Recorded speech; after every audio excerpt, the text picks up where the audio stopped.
To welcome you to the Examined Life, What is the Purpose of a Liberal Arts Education? And we have two extremely distinguished people to discuss that issue. I'm planning to spend about an hour introducing them based on what I'm looking at in front of me, and then we'll have a discussion, and then we'll open it up for questions. I'll start with Robert P. George, who holds Princeton University's McCormick Chair in Jurisprudence and is the founding director of the James Madison Program in American Ideals and Institutions. He served as chairman of the United States Commission on International Religious Freedom, and before that on the President's Council on Bioethics, and as a presidential appointee to the U.S. Commission on Civil Rights. He also served as the U.S. member of UNESCO's World Commission on the Ethics of Scientific Knowledge and Technology. He is a former judicial fellow at the Supreme Court, where he received the Justice Tom C. Clark Award. He is the author of books such as In Defense of Natural Law, Making Men Moral, The Clash of Orthodoxies, and Conscience and Its Enemies. His scholarly articles and reviews have appeared in the Harvard Law Review, the Yale Law Journal, the Columbia Law Review, the American Journal of Jurisprudence, the Review of Politics. He is a recipient of the United States Presidential Citizens Medal, the Honorific Medal for the Defense of Human Rights of the Republic of Poland, and many other national and international honors, including Princeton University's President's Award for Distinguished Teaching.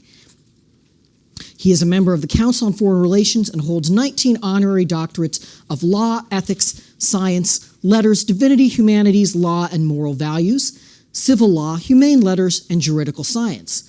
A graduate of Swarthmore College, he holds JD and MTS degrees from Harvard University and a PhD from Oxford University. This month, he will receive the degrees of BCL and DCL from Oxford University. Glad to hear you're finally getting your degrees, Robbie. And just imagine how long that would have been if I had included everything.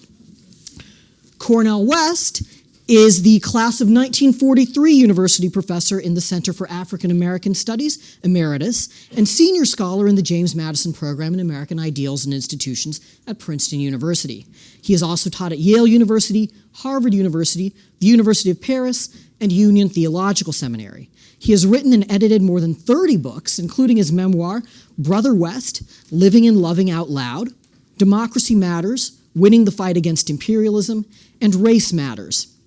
His most recent releases, The Radical King and Black Prophetic Fire, were received with critical acclaim. Dr. West is well known as a justice, anti-poverty activist, and distinguished scholar. He has co-chaired the Democratic Socialists of America and is a founder of the Network of Spiritual Progressives. He co-chaired the National Parenting Organization's Task Force on Parent Empowerment and participated in President Clinton's National Conversation on Race. He's a frequent guest on Real Time with Bill Maher, The Colbert Report, CNN, C-SPAN, and Democracy Now! He made his film debut in The Matrix and was the commentator with Ken Wilber on the official trilogy released in 2004. He has also appeared in more than 25 documentaries and films, including Examined Life, Call and Response, Sidewalk, and Stand. He has made 3 spoken word albums, including Never Forget, collaborating with Jill Scott, Andre 3000, KRS-One, Gerald Levert, and Prince. Dr. West has received more than 20 honorary doctorates. He graduated magna cum laude from Harvard University in 3 years and obtained his MA and PhD in philosophy at Princeton University. So, not just 2 people we collected from the street, as you can tell. In addition, both of these gentlemen were professors of mine when I was an undergrad at Princeton. I took their classes. They set the agenda. They asked the questions. They handed out the grades. So the unofficial theme of today is payback. A note to those of you who are watching online, we are able to field questions from our online audience today. To submit a question online, please go to sli.do, and enter code AEI event. It's very easy. You just enter your name, type in your question and submit it, and if you're lucky, we'll choose to discuss it. Once again, that's sli.do. Thank you. All right.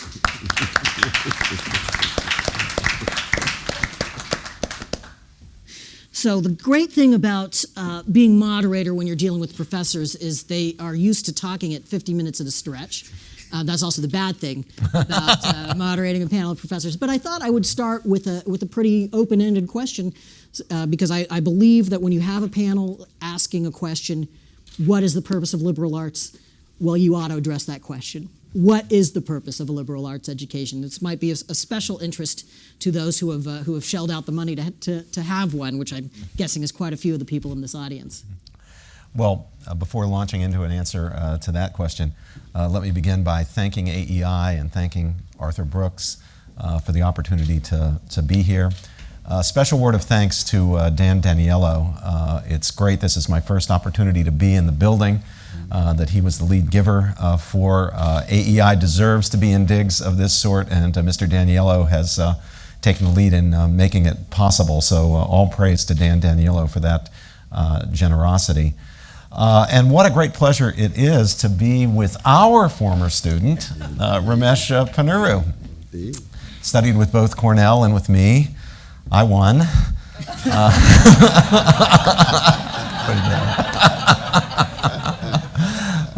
He won a few on the other. But it is great. I'm so proud of Ramesh. Yesterday there was a celebration of Ramesh's 20 years with National Review. It seems like just yesterday that we unleashed him on the world, but it's been 20 years and 20 very productive, extraordinary years in which he's established himself as one of our nation's leading political commentators, and I'm just overflowing with pride in him. His beloved father, Mr. Ponnuru, is here, and he must be my only competition for pride in Ramesh and all that Ramesh has accomplished, so that's great. And what a joy it is, as it always is, to be here with my dear friend and brother, Professor West. We have been working together now for almost a decade, going back to 2007. It'll be our 10th anniversary. It'll be our 10th anniversary next year. And we've been preaching a certain gospel. And that gospel is the gospel of the examined life. It's the gospel of liberal arts education. It's a gospel that is all about interrogating your own assumptions and presuppositions. In an age of ideology, it's hard to think of what could be more important than the self-critical attitude and the virtues of intellectual humility and love of truth that are at the core of liberal arts learning. Brother Cornel has been a model and an example and an inspiration for me in that respect. Our teaching together has been such a pleasure. We get to teach outstanding students. We didn't have Ramesh together in our classroom. We taught him. We were separately teaching him. We hadn't started teaching together yet. But even with our wonderful students, it's a challenge these days to provoke them to serious self-critical reflection, to get them to understand the importance and the value of leading an examined life. And Ramesh, that's the answer to your question. We'll dig deeper, we'll go down deeper, but the first and most important thing I want to say is that there's a good reason that the title of this forum is The Examined Life. The subtitle is the question, what's the point of a liberal arts education? The title answers the subtitle's question. The point of a liberal arts education is an examined life. But here's the thing. It's not obvious to everyone that an examined life is worth living. It's not obvious to everyone that we ought to lead an examined life. Because our age is not only an age of ideology. Our age is an age of the celebration and valorization of wealth, power, influence, status, prestige. Those things are not bad in themselves, but they easily and all too often become the competition for leading an examined life. Why should I lead an examined life when I can go after the brass ring of wealth, power, prestige, influence, status?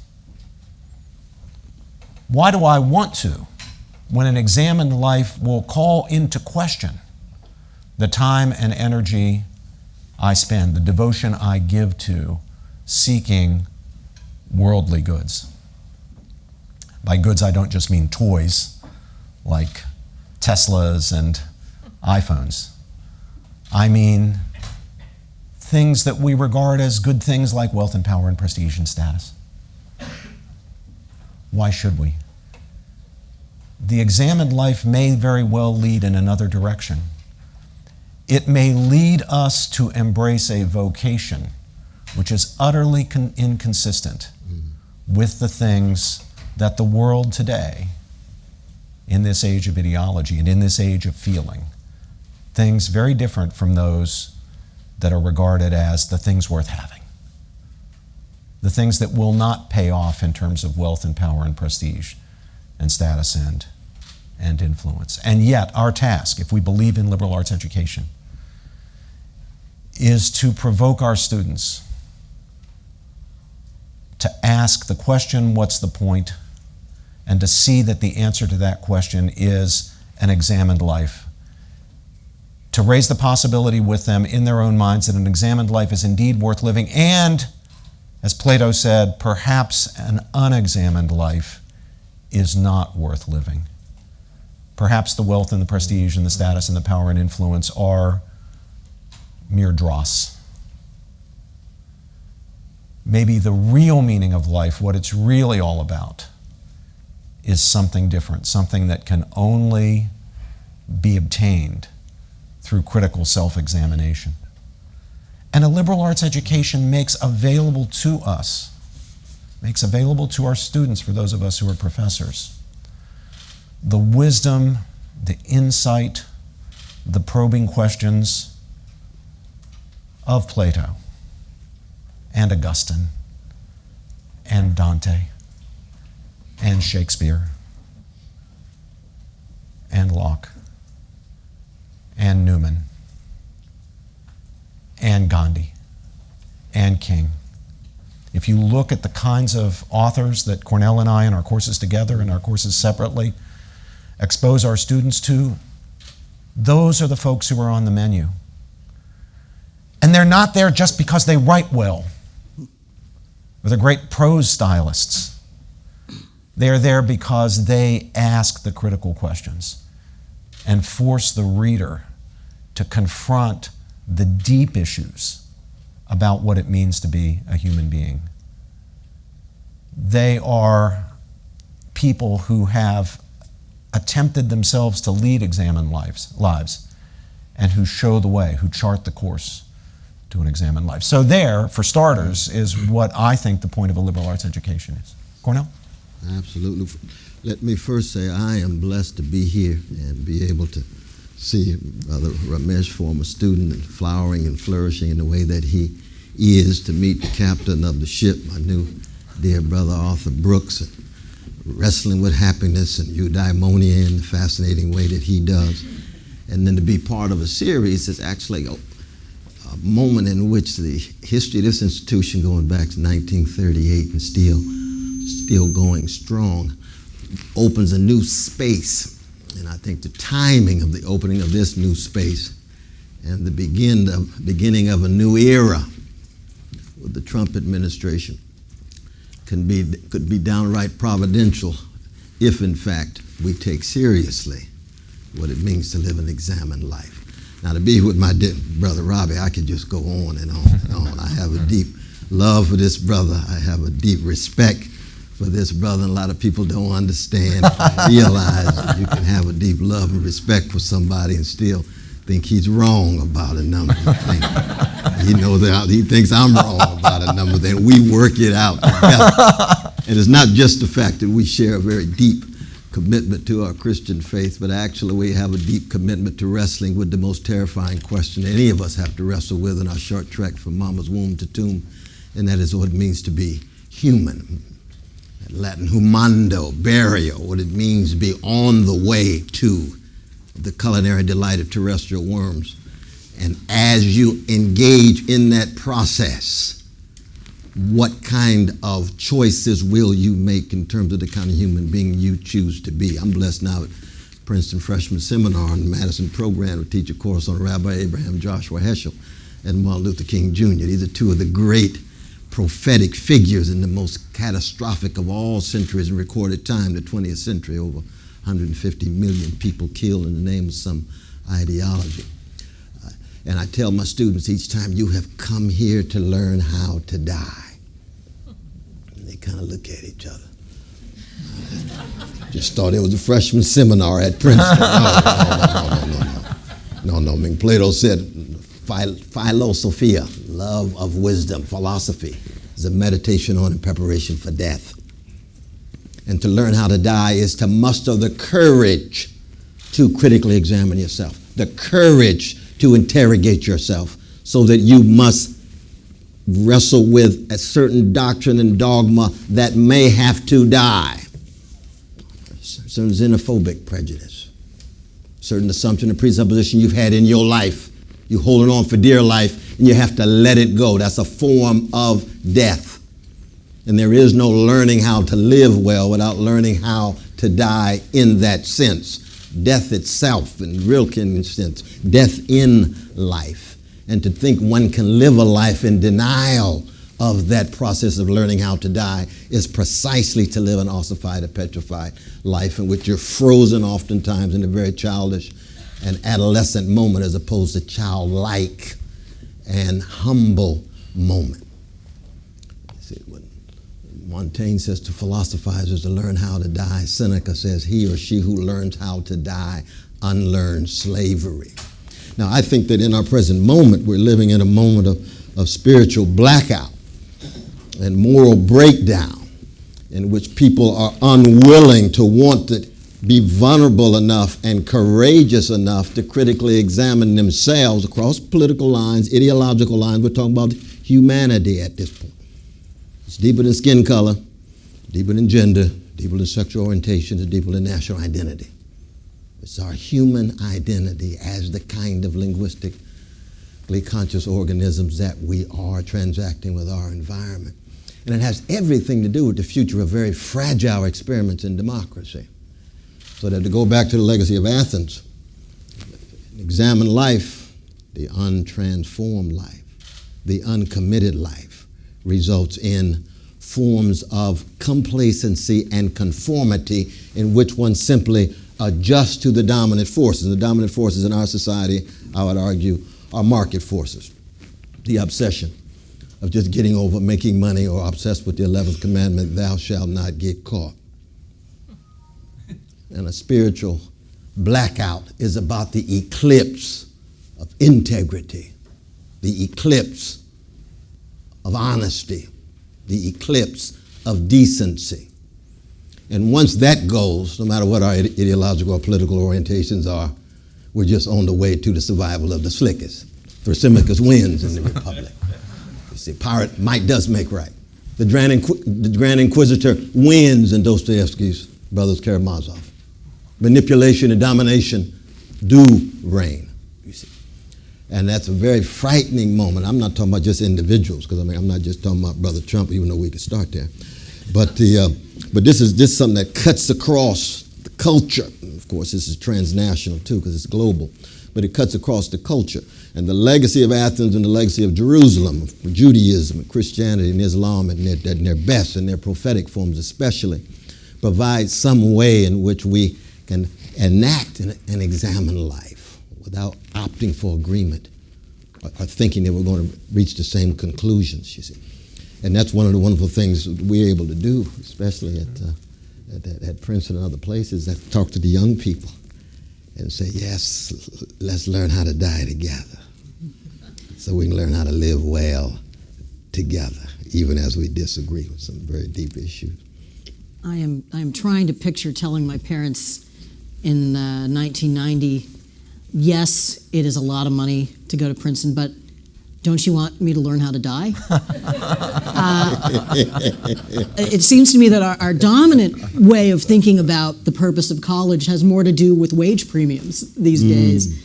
And I mean, is that inherently wrong to think about the economic value of getting a college education? No, it's not inherently wrong at all, and it's part of the story.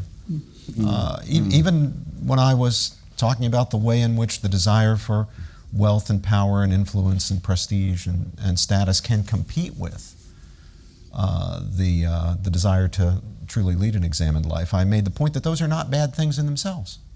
Those things are not to be condemned. Think of the good you can do with wealth. Think of the good that you can do with power if you're a good person. We want power in the hands of good people who will use it well. Influence? Sure, we need people, good people who have influence. Status? Yeah, status can translate into influence. Good things can be, those are things that are not bad in themselves. But what we don't want is for higher education across the board to be instrumentalized to the goal of, for the individual, career attainment, and for the society as a whole, simply training our workforce for the new economy or the next stage of the economy. Again, not because those things are bad in themselves or have no role to play. It's because of the potential they have, unless we're serious about preventing it, is to squeeze out the true liberal arts ideals. Now, let me speak for a moment autobiographically. Some of you here I know my own personal story. I introduce it here not to just tell my story, but because I think it addresses your point, your question, Ramesh. My grandparents were immigrants. Both of my grandfathers were coal miners in West Virginia and southwestern Pennsylvania, in Appalachia. Neither of my grandparents, nor for that matter my parents, went to college. For my grandparents, it wasn't even thinkable. The idea that you would go to college wasn't, it would be like going to Mars or going to the moon. You wouldn't consider that even a possibility. And it was just scratching out a living, hoping the mines were working this week and not down, or there wasn't a strike, or things weren't shut down. That was their lives. So for my parents, as the children of immigrants, people who were striving, for them, what college meant for their children, for myself and my four brothers, was upward social mobility. It was advancement. It was having a better job. It was having a greater income. It was having higher status. Generations of relatively poor immigrants have wanted that for their children. There's absolutely nothing wrong with that. But growing up with that background understanding of what college, what higher education was all about, it came as a bit of a shock to me when I actually encountered the great teachers of mankind as an undergraduate, when I read Plato and Augustine and Dante and Shakespeare, and realized the intrinsic and not merely instrumental value of engaging seriously with these writers and thinkers. That there was something that was not reducible simply to getting a better job, having a higher income, or even being more entertaining company at a cocktail party, because you could quote from The Tempest. That there was something in itself valuable about this engagement. That we human creatures, constituted as we are, mere dust of the earth, mere animals, but spiritual creatures, creatures with rational power. Something about us is such that our fulfillment, our integral fulfillment, depends in part in our intellectual engagement. And the higher the level of intellectual engagement, the deeper, the richer the fulfillment. In praising, rightly praising Arthur Brooks's work on happiness, Cornel slipped in that Greek term, eudaimonia, often translated as happiness, but these days, since happiness has taken on an almost exclusively psychologistic connotation, it would actually be better translated as fulfillment or flourishing or all-round well-being. Our all-round well-being includes not only our physical health as biological organisms, not only our social well-being as social creatures who can only be fulfilled in families and communities and with relationships with other people, not simply our moral well-being in terms of good character, although what could be more important than that, but it also includes our intellectual well-being. Okay. And that cannot be reduced simply to its instrumental component. And yet, as I go around the country, Cornel and I both lecture in a lot of places around the country. As I go around the country, I see college after college and university after university, many of which were institutions devoted to liberal arts learning, many of which were institutions, some famous, some not so famous, who did an excellent job for decades or even generations of providing liberal arts learning. At institution after institution, I find liberal arts relegated to the status of service departments, with the focus now being on skills. So the dominant majors are business, communications, computer science. Those are all great things. Again, this is not to condemn them at all. And if a student is called to a business major, great, terrific. But there are colleges that didn't have an undergraduate business major 20 years ago, whose number one major statistically now is business. And the college's own identity has had to shift, sometimes just to keep the doors open, sometimes in order to get the enrollments needed to pay the bills for faculty and staff.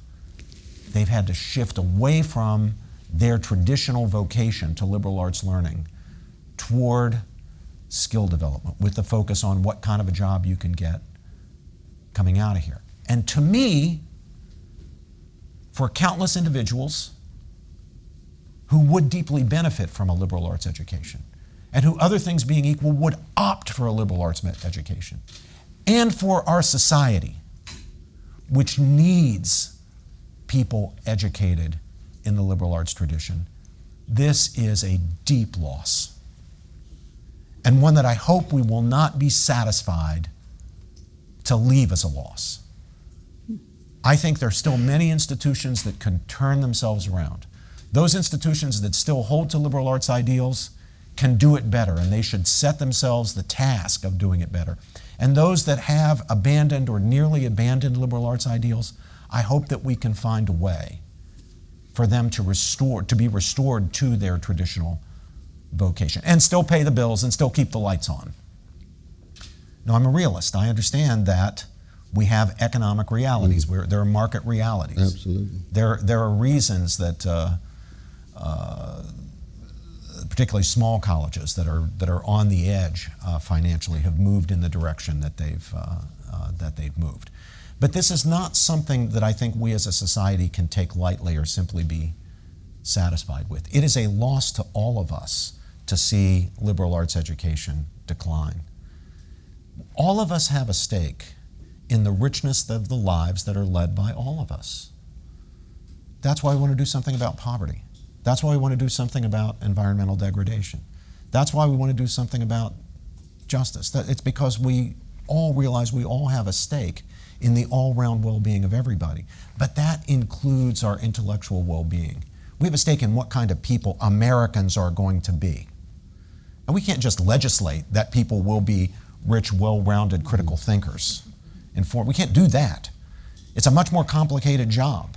But it's a job that many of us should be about the business of pursuing, to restore the liberal arts ideal where it can be restored in our educational institutions. And you know, it's not just, this is not some condemnation of business. There are colleges and universities and seminaries in this country where the liberal arts ideal is not being compromised because of the desire to get people good jobs in the tech sector or in the financial sector. Sometimes it's social justice. Right? People want to know, students want to know, why should I bother studying Plato or St. Augustine when that's not relevant to my mission to change the world as soon as I get out of this seminary or as soon as I get out of Oberlin or Reed or Swarthmore? Well, that too is no less a danger to the liberal arts ideal. It's still an instrumentalization of learning, an instrumentalization of knowledge, an instrumentalization of these institutions to some cause other than liberal arts learning, the examined life, and comes at a cost to that ideal. You agree with that? No, I do. Again, on a very personal note, that I am who I am because somebody loved me, somebody attended to me and cared for me. So that I begin first on a note of piety. And piety is not uncritical obedience to some authority or some blind faith to some tradition. It's an acknowledgement of the sources of good in one's life and the indebtedness one has to those figures, voices, texts that have helped shape you to the best that you are. And we've all got the worst in us. And so when I hear, for example, the claims about you go to college in order to gain access to a skill to make some big money, to live in some vanilla suburb and have some trophy spouse, I say to myself, oh, how spiritually hollow and morally shallow that he or she who views life as a gold rush ends up worshiping the golden calf or reduces the golden rule to he or she who has the goal rules. Back through the victory of Thrasymachus in the Republic, might makes right. The liberal arts tradition, and that's in a way that's almost too abstract, because what we're really talking about is certain virtues, the enabling virtue, courage, justice, discipline, self-sacrifice. And as a Christian, I call it kenosis, the courage to empty yourself by serving others and putting the needs of others above or alongside those of oneself. Now, I come out of Brother Robbie and I talk about this all the time. See, I come out of a history of a people who been terrorizing America for 400 years, but taught America so much about how to engage in the quest for liberty. That's Frederick Douglass. He's terrorized, but he doesn't terrorize back. He wants freedom for everybody. He's hated, but what black people do at our best. John Coltrane, Love Supreme. Mama, Raisin in the Sun, Lorraine Hansberry. Never has there been a figure full of so much love on the American stage. That's true for Arthur Miller, Tennessee Williams, and Eugene O'Neill. None of them have a figure full of so much love like Mama. Or Toni Morrison's Beloved. It gets complicated, but still about love. James Baldwin, we can go on and on and on, you see. So that's my tradition. I have to be true to that tradition, even if I'm the last person around. Because I had to be true to what I think is the best to win into me. Now, when my father dropped me off in college, he said, now, Corn, yes, we called me. He's been dead now for 22 years, but he's still alive. His afterlife imparts and manifests in my life. He said, I'm not preoccupied with your grades, even though I want you to do the best that you can. But I'm concerned about what kind of human being you're going to be in your life. In this moment at Harvard will empower you. You've already been shaped. What kind of armor will you have in your move from Mama's wounded tomb? But that's Dad echoing me every day. So when they talk about wages, I say, oh, no, I'm going to make some money because I got loved ones I want to take care of. You see, and I'm not like some of my deeply Catholic brothers and sisters who make vows of poverty. I appreciate that tradition, but I don't think it's going to be a mass movement. So I'm not part of that movement. But I am concerned about integrity, honesty, decency. It has nothing to do with purity, nothing to do about being pristine, nothing to do about having a monopoly on truth, capital T. It has to do with what kind of human being will you be in your quest for these integrity. You can do that as a physicist, engineer, computer scientist, major, and so forth and so on. But I do believe, in all honesty, that we're in a deep moral and spiritual crisis. The liberal arts tries to get us to look at the world through moral and spiritual lens, whatever our traditions are, so that the sense of what it means to be human is not reduced to just money-making, status-seeking, manipulation, domination. Those are the dominant forces in human history. Human history is a cycle of hatred, revenge, resentment, domination, exploitation, and subordination. How do you interrupt those? That's what Plato's concerned about. Why is Plato concerned about it? Because his mentor was condemned, Socrates. And he said, I'm going to make the world safe for the legacy of Socrates, so every generation will have to come to terms with his example, the enactment of an examined life. And Plato's pulled it off pretty well. And many of us are proud to be part of that conversation, even as we radically disagree with Plato's conclusions. He's authoritarian, crypto-fascist, infanticide, a whole lot of other things going on in his text that we radically call into question in the name of other elements in his text. Dialogue, critical exchange, resistance to what you consider to be evil and so forth and so on. You see. And the same is true for Jesus. Same is true for Amos. Same is true for Ella Baker and Fannie Lou Hamer. We can go on and on. Grace Boggs, Dorothy Day. These are the figures who cut radically against the grain, trying to create some interruptions from the dominant cycles of hatred, revenge, and domination and exploitation. From the beginning of time up into this very celebratory moment for this institution. So both of you have talked about the various virtues that a liberal arts education encourages and that are also necessary if you are to achieve the goods of a liberal arts education. And I wonder if you've noticed any change in how well our society is equipping young people with those virtues as they come in to college. Certainly one gets the impression from reading about various controversies on campuses that a lot of young people are not only not willing to engage in a dialogue with multiple points of view, but are sort of taken aback by that possibility, just sort of psychologically unprepared for it. Mm-hmm. That's a good question.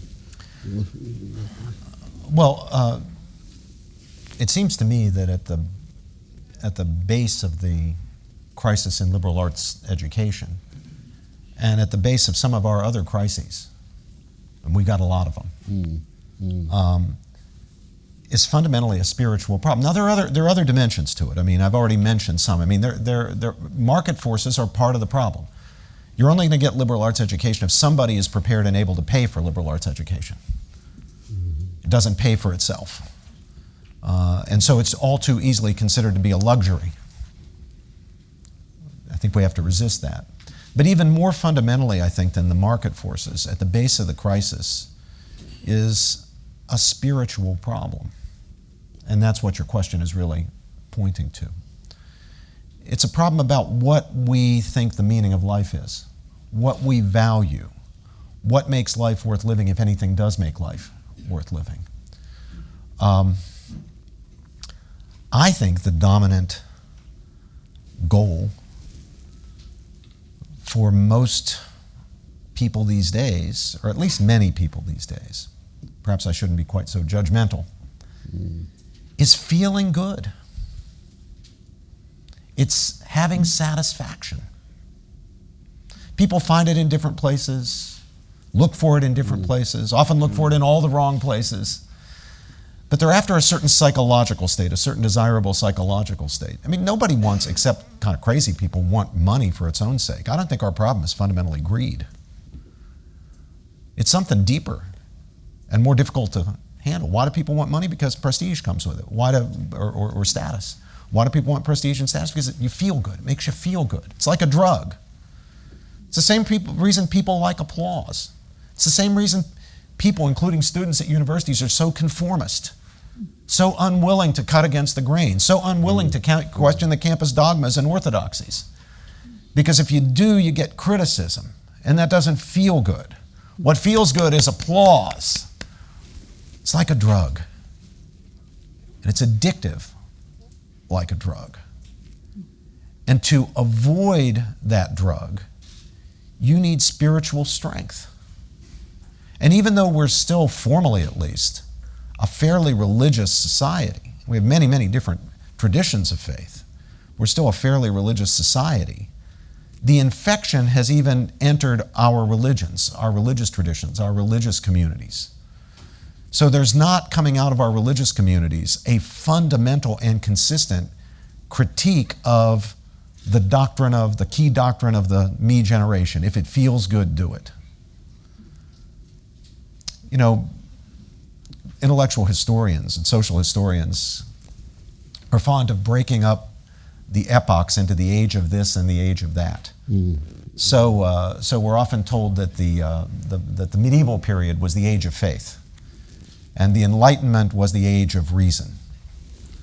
And that's an oversimplification, but there's some truth to that. It's an oversimplification because there was an awful lot of concern about reason in the Middle Ages. And the Enlightenment was far from bereft of faith, especially if you move out of the French Enlightenment, you start talking about, for example, the Scottish Enlightenment. But there's some truth in those things. But if the medieval period was the age of faith and the Enlightenment was the age of reason, what's our age? What seems to me that our age is the age of feeling. Just as in the medieval period, faith was the touchstone of truth, of value, of goodness, of rightness, of justice, and in the Enlightenment, reason, science was the touchstone of truth and value and justice and rightness. In our age, it's feeling that's the touchstone of good and justice and rightness. And feeling, unlike faith and reason, just in itself, there's nothing wrong with feeling in itself, but just in itself, it's subjective.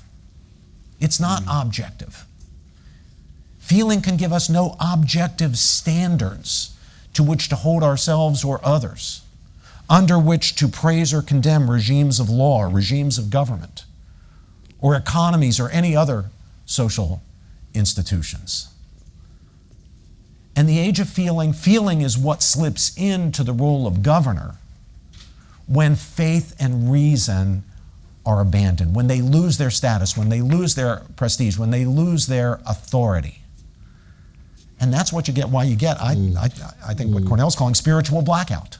You get spiritual blackout when feeling is the whole thing. And what we're after is feeling good. Some people seek that in very, very bad and dangerous ways through drugs, promiscuity. Other people seek it in other ways, less physically dangerous, but perhaps no less spiritually dangerous, through the status and prestige that comes with wealth or power or what have you. But it's still a misguided goal as a fundamental goal. Again, there's nothing wrong in itself about feeling or desiring to feel good. But if that's your fundamental goal, then you've got a deep spiritual problem. And the last thing you're going to be looking for is the examined life. You will not see the point of the examined life, because what it does is make you feel bad. The examined life is a life in which you're constantly questioning yourself. You're subjecting yourself to self-criticism. Intellectual humility is a central virtue because in order to carry out the enterprise of self-criticism, you have to actually deal with the possibility that you might be wrong. And that's hard. Especially if changing your views would result in your being stigmatized, ostracized, isolated on your campus or in your community. Whether your community is right, left, center, Protestant, Catholic, Jewish, Muslim, whatever your community is. Seeking the examined life can be a very dangerous thing if what you're after in life is satisfaction and feeling good. It's a probe, it's a prod, it's a disruptor.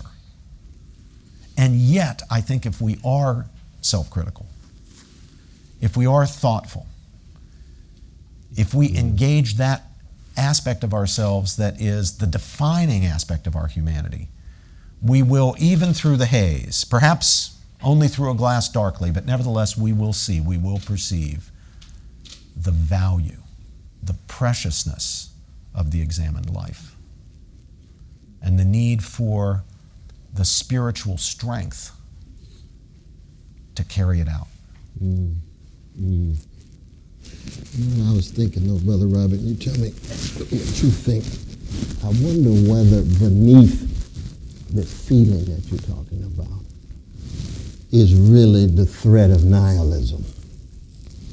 And what I mean by that is the feeling becomes an escape from the real possibility that life has no meaning, that there's a lovelessness, a hopelessness, and the only way in which you feel as if you have some significance is to feel good.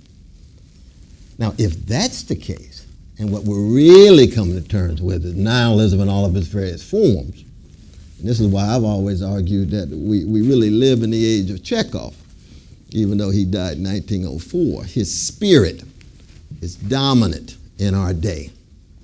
And there's no accident that Chekhov is the most popular playwright alongside Shakespeare around the world, not just in the United States. And of course, Chekhov was probably the most un-American literary artist of the late 19th, early 20th century. Because if America's about limitless possibility, no restraints, nothing can hold us, and we hit that every January in the State of the Union. Because we are Americans. Or the last two paragraphs of Great Gatsby. Gatsby believed in the green light because tomorrow would be better, bigger, stronger, mightier. That's America, the ascribing metaphysical status to futurity, to the future, consequences, pragmatism, generating effects. That's who we are as a people, profoundly romantic. Chekhov is the opposite. He starts with limitations. He starts with constraints. He starts with catastrophe. America has problems, everybody else got catastrophes. John Dewey, problematic situation, pragmatism. Chekhov says no, the catastrophic is the starting point. Learn to make catastrophe your intimate companion. That's Chekhov, that's a cherry archer, that's Seagull, that's in the ravine. That's our moment. Now, if we're in denial about catastrophe, then it's no accident we're going to look for these instant gratifications and feeling better and grabbing for status and power because we don't want to come to terms with the underside of our situation and condition, which is dealing with forms of catastrophe. And of course, catastrophe is on its way to all of our houses when our parents die, our loved ones die, and so forth and so on. That is catastrophic. That's not a problem. The body in the coffin is not problematic. That's a catastrophe to your soul, your life. And how do you respond in that way? And I think part of the problem of spiritual blackout these days in the United States, and it's a kind of indictment in some ways of our educational system, is that we have not adequately prepared our fellow citizens, not just those who go to college. One reason why I've taught in prisons for 37 years is that the paideia that we're talking about, this deep education that we're talking about, has to be widely available. It can't just be available to those who gain access to institutions of higher learning. About 2/3 of our fellow citizens never go to college. But they're going to get their education one way or the other. They turn on the television, it's not too high quality. Listen to the music. Then I listen to Stephen Sondheim. If they listen to Sondheim every time, it'd be a different situation, because that's some serious paideia going on in his music. They listen to the flattened, narrow, parochial stuff for titillation and stimulation, not for self-examination in that sense. And what happens is democracies run out of moral and spiritual capital.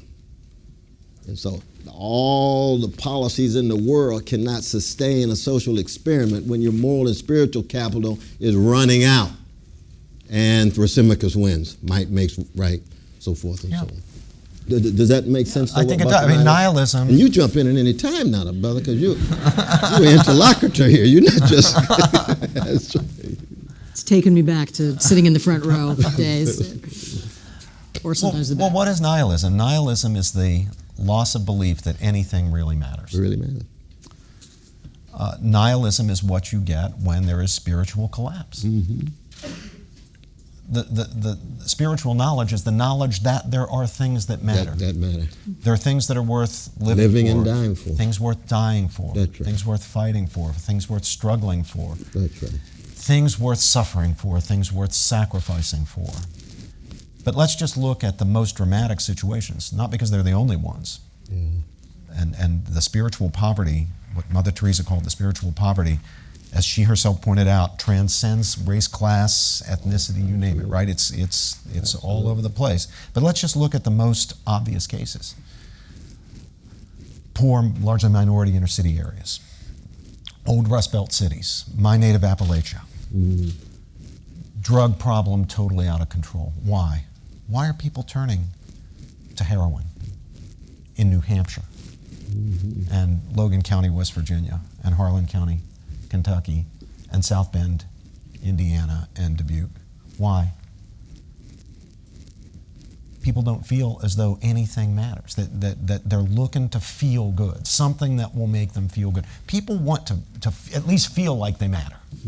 Something matters. And when they can't find that, when they're in the condition of nihilism, you will turn to something else. Now, drugs is just the kind of gross, obvious example for people who are very poor, who don't have an alternative, although it also affects people who are very rich. That's true. But for a lot of people who are very rich, they can find that, they can look for that in a less obviously physically dangerous way. And it can, in its pathological forms, take the form of not just power but domination. That's right. Not just influence but narcissism. Can take these kinds of forms. And there's an awful lot of that about. So the call for the restoration of liberal arts ideals is necessarily a call for a sort of spiritual reawakening, a revival, which is at the same time a condition for anybody's truly appreciating that it's worth working hard for things, that there are things that are worth having that go beyond how they make you feel, things that are worth having even though the drug rush is not going to be the reward, but nevertheless whose value we can perceive and appreciate and struggle for and dedicate ourselves to. So I'm going to take this opportunity to interject. It seems to me that a lot of our discussion here about the purpose of liberal arts education has come up right to the edge of religion. We've been talking about learning how to die well, figuring out what the purpose of existence really is, what kind of people we should be. All of this seems, to me at least, naturally to point toward religion, and yet most of our liberal arts colleges think of themselves in resolutely secular terms. And I wonder what you each think about the relationship of the liberal arts to religion. And of course, here I'm going to refer to your deep difference, the obvious difference, that you're Protestant and you're Catholic. That's the first thing that comes to mind. Right? We're both Christians, though. That's the important thing, though, you see. Do we share the cross? Do we share the countercultural orientation of folk who are preoccupied with the idols of the world and the tribe and try to keep track of a love that is usually suppressed but never fully suppressed in any generation? Because that's the history of Christianity at its best. There's this unstoppable predilection toward keeping track of the humanity of everyone, especially the least of these. Even when it's absurd to do it, you do it because it's right and just. You're not looking just for the rewards or the results, you see. And of course that flows over. It comes out of prophetic Judaism, of course. We don't want to have spiritual Oedipus complex here. It comes out of prophetic Judaism in that way. And then, of course, the rich tradition of Islam flowing right flow. I didn't mean to knock the water over talking about close. Religion like that, yeah. But I am left-wing Protestant. I get the spirit any moment. You know what I mean? That's right. But I think that is very important. I mean, I think one of the reasons why we're having this magnificent revival of Catholicism is that you have this rich tradition of continuity that provides structures of meaning and value with rich rituals in a nihilistic moment that can help sustain one, even if one is self-styled Catholic. It's not always deferential to whatever the authorities are of the day. And I think that's going to increase, in fact. Pentecostalism, we get the same thing on the Protestant side, you see. You see it in Islam, revivals, Judaism, various kinds of revivals. But the question becomes, in the end, the degree to which most of our religious traditions themselves and their dominant modes are also highly commodified and commercialized and market-driven.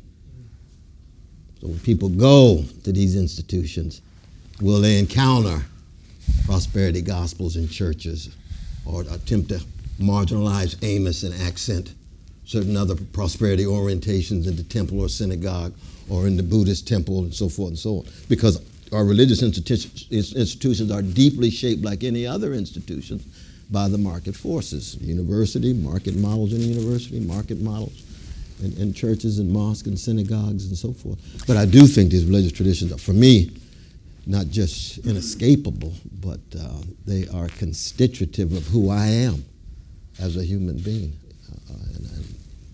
Well, a few things about that.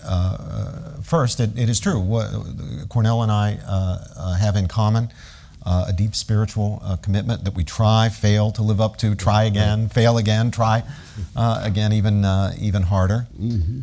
One of the things that means, and part of the bond between us, frankly, is that we know we answer to a power higher than the opinion of our students, as much as we value the opinion of our students. The opinion of our colleagues. I don't much value, well, you speak for yourself about whether you do. Depends on which one.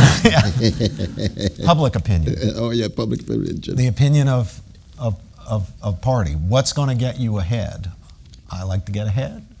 I like to have nice things. I like to have a raise. But I know that those things are subsidiary. They're of lesser importance. They're relativized by the demand of a higher power, our accountability to God. And I think that's important. I mean, you realize if you happen to be a person of faith, you have to realize it's not all about you. You're not ultimately in charge, and you ultimately do not make the rules. Even in a culture in which we seek autonomy, giving the rules to ourselves, making our own rules for ourselves, getting to be the ones who make the rules, at least as far as my life is concerned. As a Christian, I have to acknowledge I don't make the rules even as far as my life is concerned. I'm accountable to some power much greater than myself, to whom I owe an enormous debt of what Cornel called piety, a duty of gratitude for blessings given. So that's number one. Number two, I think we've got a problem in our churches with feel-good religion. The age of feeling affects all of our institutions. It affects the self-understanding of all of us to some extent. And that extends to the churches and to the other religious communities. You find it everywhere. You find it I'm a Catholic. You find it in the Catholic Church, not just in the prosperity gospel of the Protestant churches. I'm sure that this is something that Mormons struggle with and Muslims struggle with and the Jewish community struggles with, people who are serious about faith, who know the tradition, who know that the tradition, whatever that tradition is, we're talking about Islam, Christianity, Judaism, none of these are traditions that says, sign up with us because you'll feel good. No, all of those traditions make profound demands on people that can be rough and hard and make you feel really bad, and require self-sacrifice and forgiveness even when forgiveness is hard. And Christianity goes beyond all that to the absolutely crazy idea that forgiveness, as hard as it is in any case, extends even to enemies. Love, as hard as it can be to give when people don't love you back, extends even to enemies. This is why people thought Jesus was crazy, when he went way beyond what other rabbis and preachers had taught, to say, love your enemies, bless those who persecute you. Talk about something contrary to human nature, something very difficult for us to assimilate. Well, that's what it is. It's going to be hard to understand what that means, much less take it on board in a culture shaped by a desire to feel good, a desire for psychological satisfactions, a society where that's the end-all and be-all. So unless we're able to overcome that, the Christian message is going to fall on deaf ears, or it'll be weakened and watered down, ultimately to the point of being a feel-good religion. So we can't count on religion to save us, because the reform is needed not only in the institutions that we would hope would be positively affected by religion, but in the religious communities themselves. Third thing, and this gets to a point that Cornel and I have debated before, and it might be good to see if we've made any progress with each other now.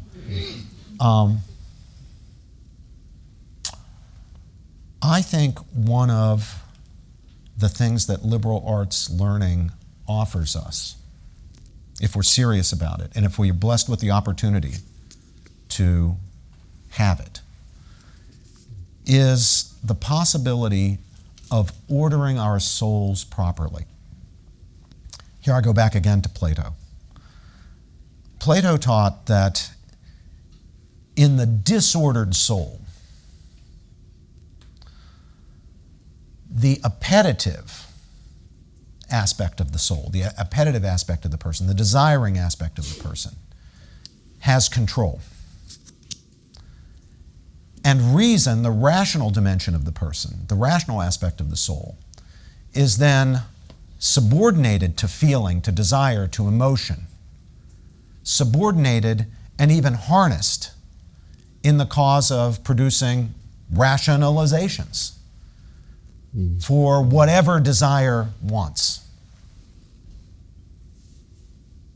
That's the disordered soul. Hobbes taught that that's the way the soul is and can only be that way. Remember Hobbes teaching that the thoughts are to the desires that scouts and spies to range abroad and find the way to the thing desired? The mind, the thoughts, the intellect can't tell you what to want. It can only tell you how efficiently to get what you want, whatever it is you want. Your wants given by some sub-rational aspect of the self. The wants are brute. Hume echoes Hobbes when he says that reason is and ought only to be the slave of the passions and may pretend to no office other than to serve and obey them. Once again, this instrumental conception of reason where desire is what ultimately has the whip hand. Well, you got to choose here between Plato on the one side and Hobbes and Hume on the other side. Because in Plato's well-ordered soul, and Plato thinks we have a choice. Hobbes and Hume don't think we have a choice. Plato thinks we have a choice. And if we order our souls properly, then reason has control. And reason doesn't eliminate desire, as a kind of radical Stoicism might have it, or some forms of Buddhism might have it. It doesn't wipe out desire. Reason rather shapes and forms desires. Reason is able to ascertain what is really worth wanting, what is intelligibly wantable, and shape desire to move us, motivate us in the direction of seeking what's truly good, truly right, truly just, truly beautiful, truly worth having. And what a liberal arts education will not guarantee, but at least gives us the prospect of having, is a well-ordered soul. The self-critical capacities that are part of the gift of a liberal arts education. Those critical capacities make it possible for us to put reason in control, making us masters of ourselves. So the point that I've made before and we've debated is that I think the most abject form of slavery, worse even than the most brutal forms of chattel slavery, the most abject form of slavery is slavery to one's own passions, one's own disordered desires, one's own wayward feelings and emotions. It's the worst form of slavery because it's self-imposed.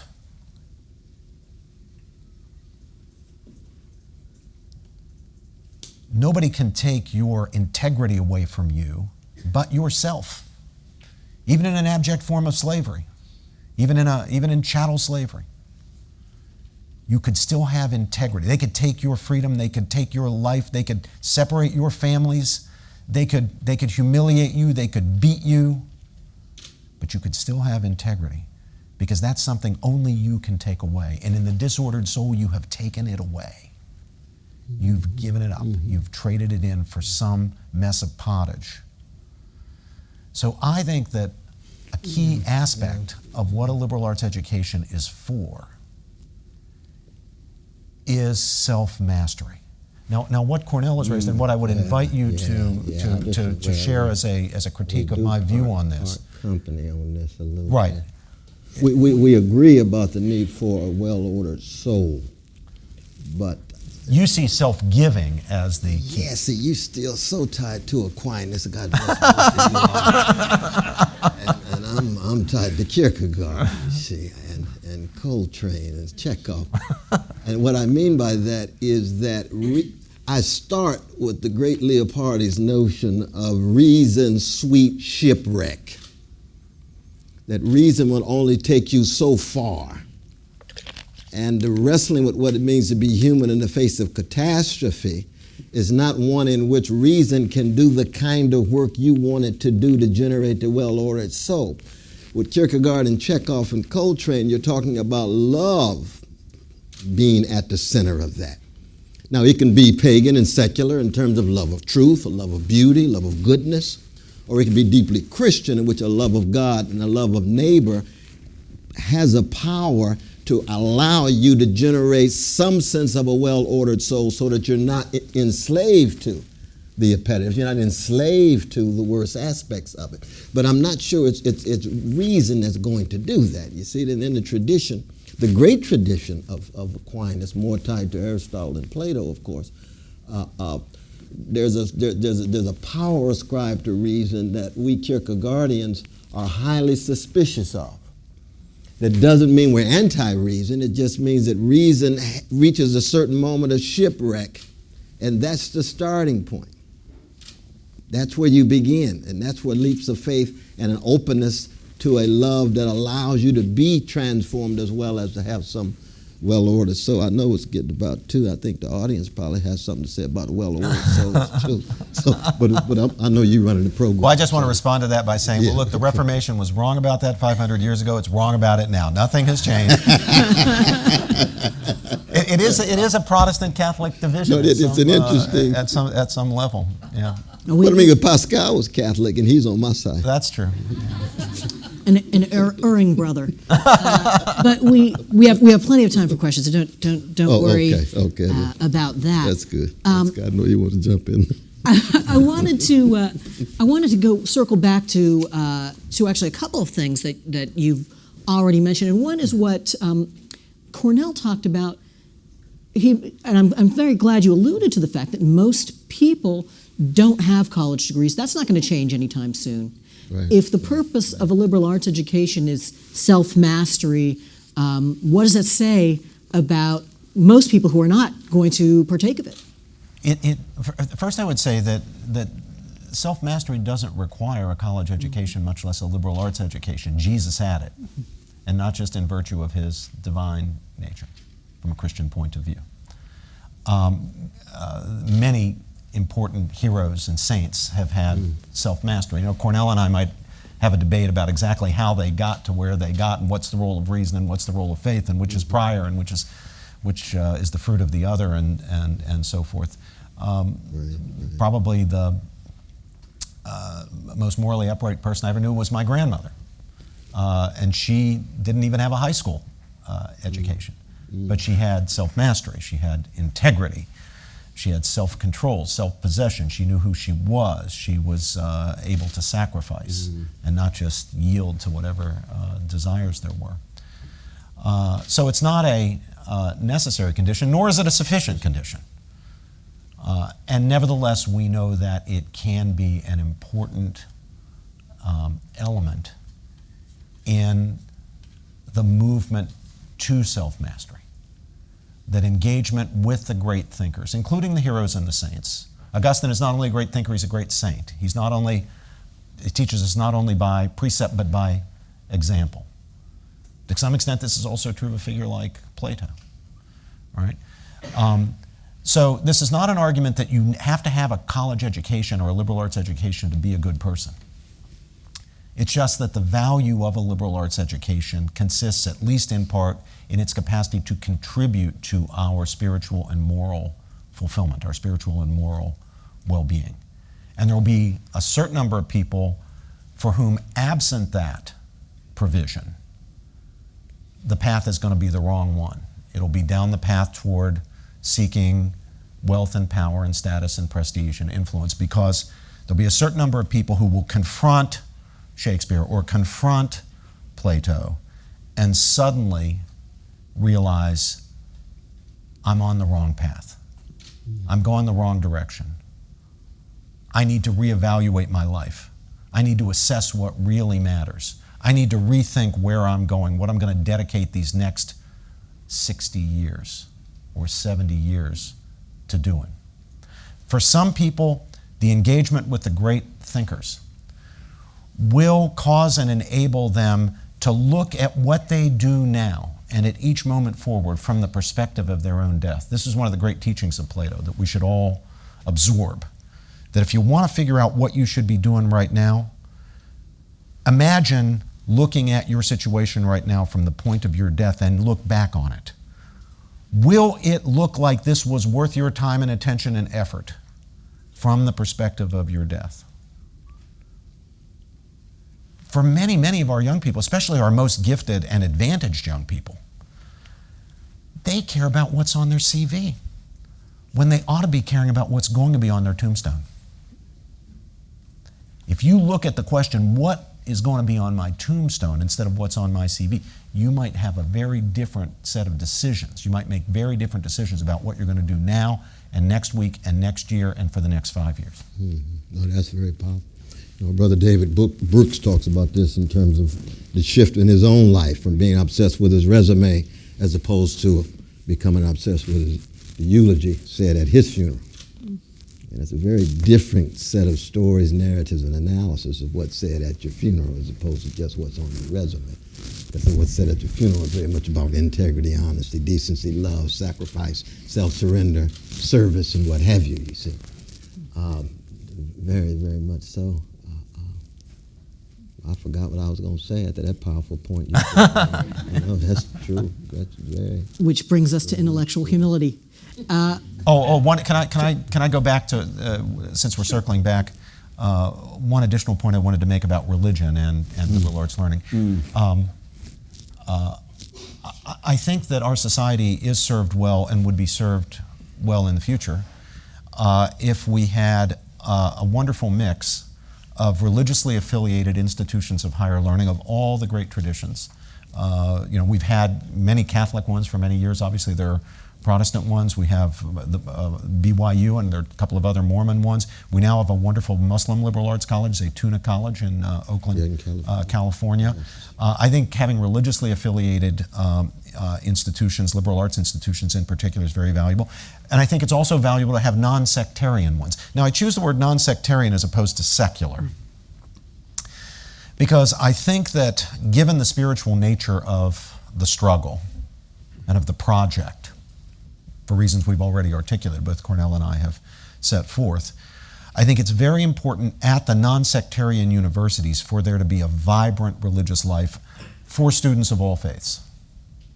Absolutely. We're blessed at Princeton to have that. And we're blessed that our university actually does encourage that.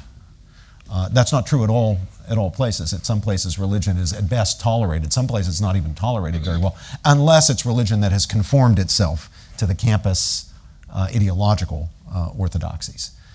But at Princeton, we have flourishing religious communities, including those that are very much not with the program of the majority view on campus on a lot of moral and political questions. And I think that is a very good thing.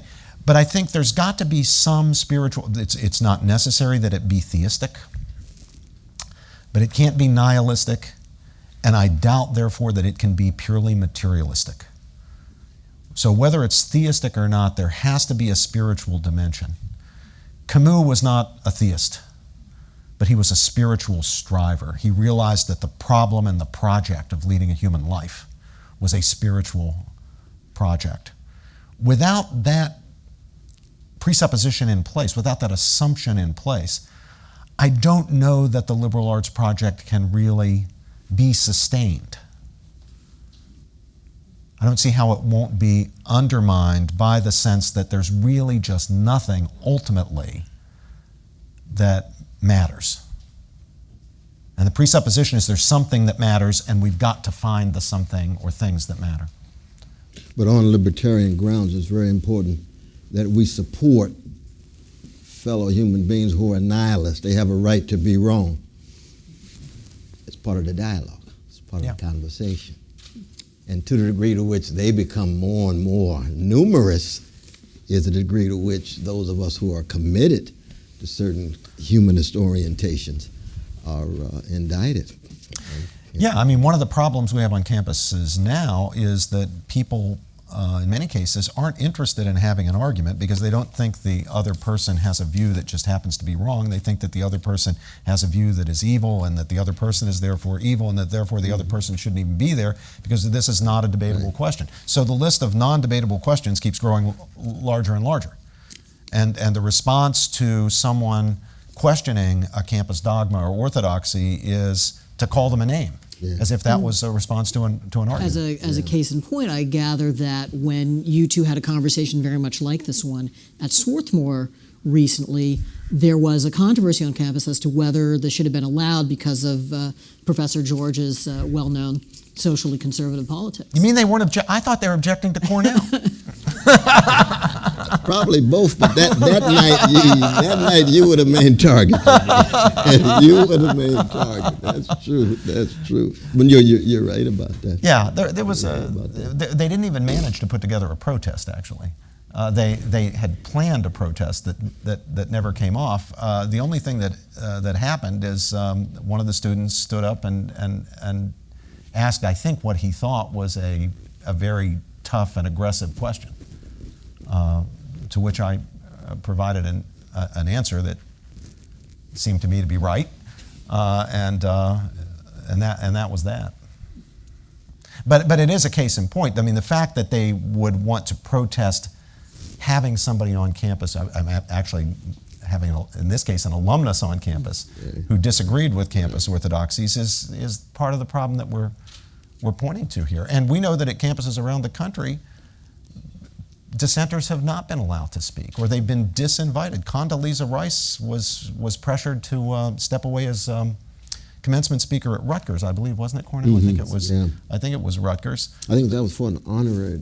It was for an honor, for something. Was that for an honorary degree? I think it was a commencement address, probably accompanied by. Well, yeah, absolutely. Yeah, and there have been many other cases of that, and this is an unhealthy sign, and it's a sign of the collapse of liberal arts ideals on campus, because for anyone who's sincerely interested in the liberal arts learning, having dissent is like having oxygen. You can't live without. There's got to be somebody poking and prodding. And that's not only because you might be wrong. The poking and prodding is valuable even when what's being poked and prodded and questioned and examined is something that objectively happens to be true. Because even in that case, the poking and prodding and questioning and examining will lead to a deepening of one's understanding of why something is true. It's one thing to know that a proposition is true. It's another thing altogether to know why it's true, or to understand the deeper, larger, broader existential meaning of the truth of the thing. So, as John Stuart Mill pointed out in his great work on liberty, the second chapter of which really should be a universally required text of Liberty in Thought and Discussion, that's the title of the second chapter of Mill's On Liberty, there Mill makes the point that we should value dissent even when we are confident that the dissenter's wrong, because that dissent will enable us, by way of defending the truth, to deepen our understanding and appreciation of it. And of course, on top of that, there's always the possibility that one's wrong.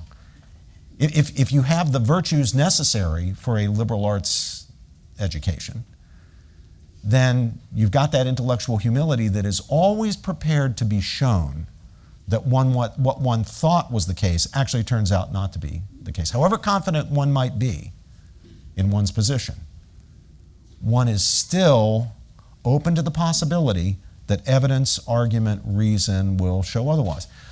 I do not find anything persuasive in the philosophy of Friedrich Nietzsche. And yet I recognize the power of Nietzsche's mind, the seriousness, the intellectual and moral seriousness of his critique of Christianity and liberalism and just about everything else. I don't want what he says to be true. We human beings wrap our emotions around our convictions, which is not a bad thing in itself, but it can become an impediment to having an open mind. So, I've got a lot of stuff against Nietzsche, and yet I read him and I assign him, not only because I know that trying to respond to his criticisms will deepen my understanding of what I believe to be true, but also because I know that there is a chance, maybe an outside chance, but a chance that he's right and I'm wrong. Now, students will sometimes, when I make this point, say, yeah, but if that's your attitude, no one would ever act for any cause. No one would have enough confidence in their beliefs to stand up for justice, or to stand up for what's right, or to defend what's good, or to push back against efforts to dismantle institutions and structures that are actually valuable. And I just don't think that's true. Cornel and I share this same attitude toward the intellectual life, and no one can accuse us of sitting on the bench when it comes to activism. So I think it's an open mind is perfectly consistent with being a person of conviction who's prepared to act on conviction. Oh, sure. But what it does mean is that one is never closed to argument. One is always willing to listen. One is always willing to engage the other person and not simply try to shut the other person down or prevent the other person from speaking or call the other person a name. That one won't be satisfied with confidence in one's position unless one can answer the criticisms made by an intelligent, well-informed interlocutor. Well, you would agree with Nietzsche when he says it's not a matter just of having the courage of our convictions, but the courage to attack our convictions. So that's a Socratic moment in Nietzsche. You'd agree with that? Yeah, I would, and I would take it one step further. If a student has had and taken on board, has really appropriated a liberal arts education, that's right.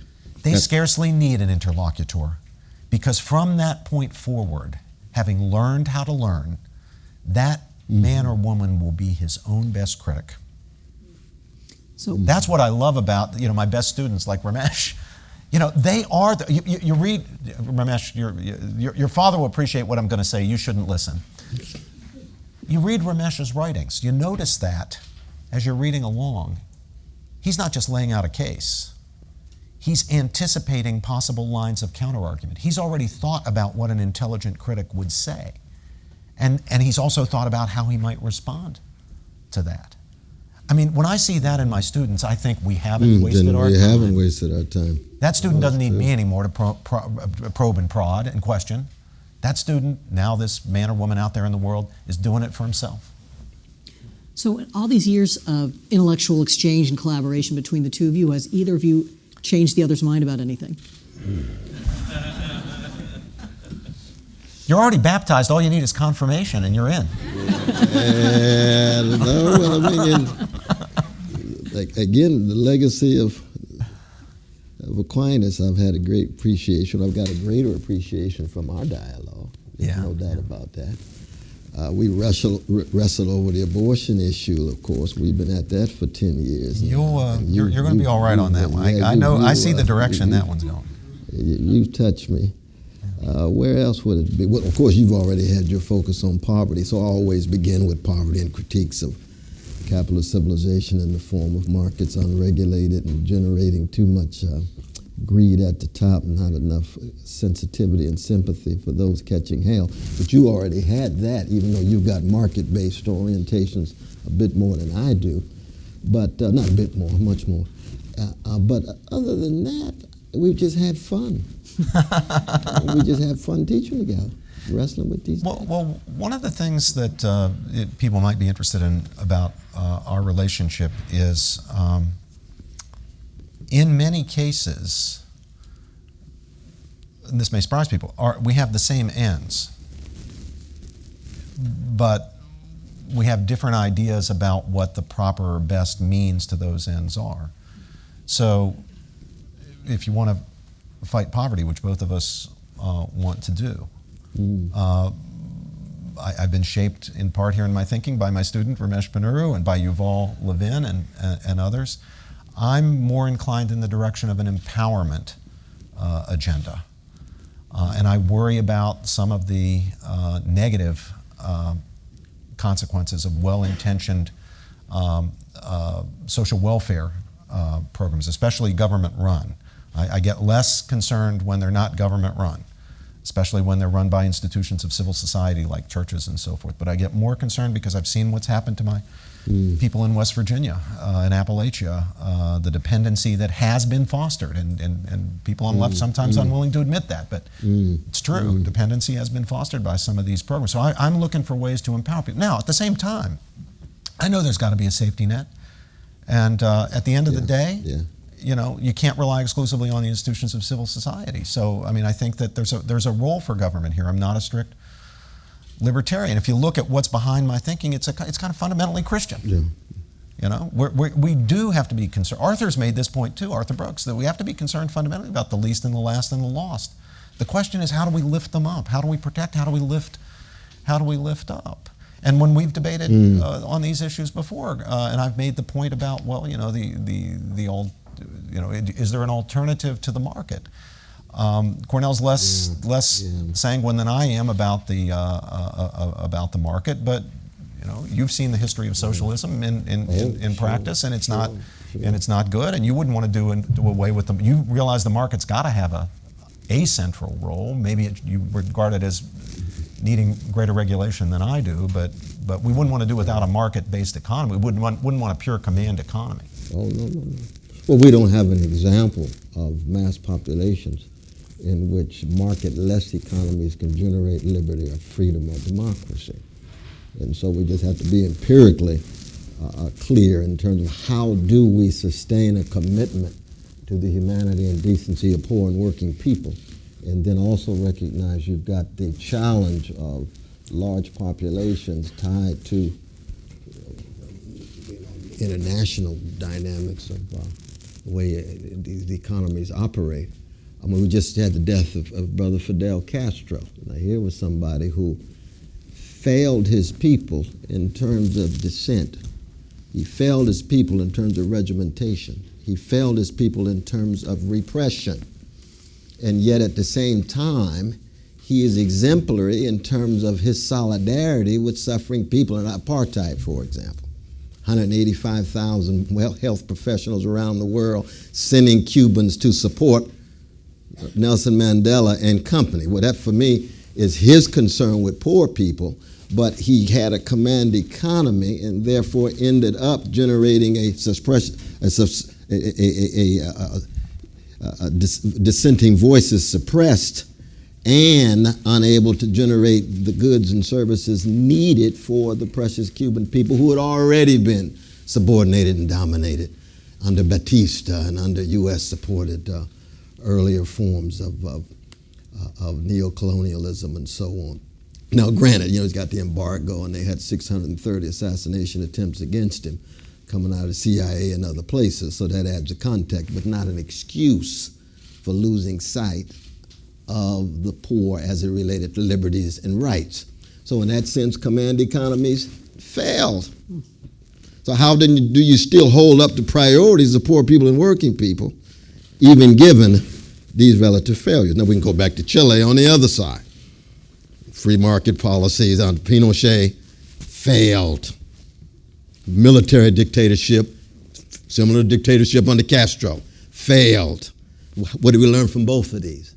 In such a way that we still have the same kind of priorities that we have, which is to refuse to be callous and indifferent toward the least of these, beginning with orphan, widow, fatherless, motherless, poor, vulnerable, and that comes right out of Hebrew scripture. That's Amos, that's Isaiah, that's Micah, you see. And those are the kind of things that you all debate here at AEI, and what is it, Brookings right across, and you got Kearney. This is hell of a street here. Right in the belly of the Beltway, good God Almighty. Back in 2010, I was wandering down the street in Princeton to get a sandwich or something. At lunchtime, I ran into Brother Cornel, and I said, "How are you doing, my brother?" And he said, "I'm catching hell." I said, "Who's giving you hell?" Let me at him. And he said, "It's the left." Oh, sure. And I said, "Why are you catching hell from?" You remember that? "Why are you catching hell from the left?" And he said, "Just Google Cornel West and Castro," which I did. Big fight, yeah, we had. And found that that Cornel, to his credit, had organized a letter. Ruby Dee signed the letter. There were a few others, but a lot of people wouldn't sign. Harry Belafonte wouldn't sign. A number of people wouldn't sign, condemning Castro's repression in Cuba. And if you've been reading the papers lately, not everybody on the left recognized Castro's fault. So that was an example of integrity. Well, when I asked that question, I thought it had the potential to take us a little off track, and there's a lot of geopolitical history that we could go down here, but unfortunately I've run out of time, and it's now your turn to ask some questions. We've got people with microphones here, so if you'll wait after I call on you for a microphone to get to you, and then stand up and ask a question in the form of a question. And let me add to our online audience that they can still submit questions by going to sli.do using the code AEI event and submitting their questions for consideration. And we'll start right over there. Hi, my name's Jules, and I'm from the School for Ethics and Global Leadership, which is also right down the street. And my question is, do you think that an ideal liberal arts education is nonpartisan, is very partisan, based on what the teacher's beliefs are, or incorporates ideology from all different beliefs and kind of goes from the mindsets and ideology of all different political ideologies? A liberal arts education interrogates all ideologies. In that sense, it's sort of anti-ideological. The term ideological has two different meanings. One of them is pejorative. Ideology is the opposite of philosophy. It's thought governed by an agenda, as opposed to thinking about what the agenda should actually be. Then there's a non-pejorative understanding where ideology is just used as a synonym for philosophy. Well, what is your ideology? What's your view of life? What's your philosophy? What's your ideas about justice and right? It's certainly, liberal arts education is anti-ideological in that first, in the pejorative sense of ideological, because every position, socialist or capitalist, democratic or monarchical or oligarchic, any political, moral, religious view is on the table for critical examination. That doesn't mean necessarily hostility, but it means accountability. What's to be said for the claims being made on behalf of this viewpoint? What's the historical record, if we have an historical record to examine? What are the pros and cons? What are the reasons? What's the evidence?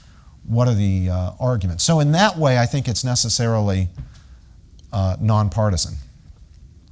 But it will always engage any point of view. It won't be simply trying to tear things down. There's an approach that masquerades as liberal arts education, which just tries to show that everything is wrong. It degenerates into a kind of radical skepticism that's skeptical about everything but itself.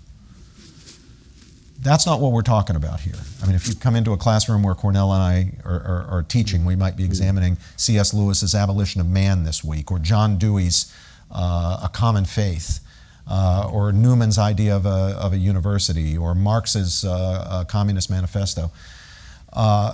It's not meant to expose, to unmask the falsehood behind all these views. It's to engage them, explore them. What does the author have to say? We sometimes teach Gramsci, the great Italian Marxist, the father of the approach to Marxism, sometimes called cultural Marxism. Now, I'm pretty hostile to Marxism, believe it or not. And yet, I approach that text not with an attitude of, how can I show the students this is wrong? I approach that text myself trying to first figure out, what can I learn from this guy? He's a pretty smart dude. He'd thought about some things. He was a fairly careful thinker. What can I learn from him? It's that kind of engagement, I think, that we're talking about here. Now, at the same time, he's answerable. He's accountable. That's right. As I myself am as a scholar. I put my works out there not in order to get applause, but to be examined, to be engaged. I want the reader to engage them. I don't want the reader to approach them with utter hostility, but I don't want the reader to just be looking at them ideologically in that first sense, and just affirming and bowing to everything I say. I want to be engaged. And that's how I would treat an author like Gramsci or Marx himself, or really any other author, Dewey, or for that matter, Lewis. Or West. Or West. Really interrogate that. Really go at it. But I think, again, though, my dear sister, it's about love, you see, because the liberal arts is about the formation of attention. How can we attend to the things that matter? Life, death, joy, sorrow, and so forth. And also fall in love with the text, the free play of language, and so on. So you might be deeply conservative and read Pablo Neruda and love him to death and discover he's a communist. Or if you're left wing and you read T.S. Eliot and love him to death and discover he's right wing. Well, something else is going on. There's a human connection that's taking place because all of us at that point, at our best, are part of the love of truth. There's truth in Eliot, but not his deeply conservative conclusions about Jews and royalism and so forth and so on. There's truths in Neruda, but not necessarily his communist conclusions all the time. Well, it depends on which ones. I overlap every once in a while with Neruda, even in policy. But he's too much of a communist. I'm pink. I'm more democratic socialist. But the point is that ideologically, that's what I meant by we have fun, because we love the quest relative to the subject matter. See what I mean? And that you're in high school, right? Yeah, it's so good to have you here. You want to be part of that learning how to die, part of that quest early on. You live a good life, good long life. Absolutely. I think we can guarantee that very little of this discussion is showing up in any college's brochure. I appreciate that question because it does seem to me that we quite appropriately talked a lot about the appropriate mindset, attitude, and virtues of students and of administrations, and that question really touched on the duties of the professors to and the way they should be approaching these questions, which I think it's fair to say not 100% of professors do. Some of the best moments in our seminars together, I can think of one in particular. There was a student who for 5 or 6 weeks had been using every left-wing trope and every left-wing bit of jargon you could. Everything was hegemonic this and yeah. Had a lot of Foucault. He had a lot of yeah, and Cornel said to me, you know, this kid's in a kind of a ideological, you know, squirrel cage, and he's going around in circles, and he's not thinking. We got to shake him up. So this was Cornel, right? It wasn't me, and I think that's exactly the right. Any teacher who sees a student falling into a kind of intellectual conformism, into dogma, into ideology in that first sense, any good teacher, regardless of whether the teacher happens to agree with the basic outlook or not, is going to want to make that student think, is going to want to question that student's presuppositions and assumptions and try to break them out of that rut. Another question from the Oh, that's a audience. lot of hand. My goodness. This dear brother's been trying to get in here. We'll go with you then. Time. Hi, I'm Jeff Binder. I'm a curmudgeon from the 60s liberal arts era. That was a great question, and it was along the lines I want to ask. Would both of you agree that there's a huge problem on the campuses today in the lack of diversity of thought among the faculty, and what can be done about it? And I think of a powerful affirmative action program for diversity of thought. I mean, the virtues of liberal art was great to, you know, hear you all talking about that. But what are we going to do with a faculty makeup that's there today, which I don't think the two of you are very representative of? Well, if there's a problem in the family, if dad's fallen into alcoholism, the first thing you got to do is acknowledge there's a problem. And until you acknowledge a problem, it's never going to be dealt with. And many families have experienced this because they've, say in an alcoholism case or something like that, they've put off and put off and put off acknowledging we have a problem. You've put the problem on the table. It is a problem. There's a lack of viewpoint diversity. It's not the only lack of diversity. In many fields, there's lack of methodological diversity. A field gets dominated by one approach or school of thought or another. But more generally, there's a lack of viewpoint diversity. And something has to be done about it. Now, I don't know exactly what you mean by affirmative action, but if it's a case of preferences for conservatives, I would be against that.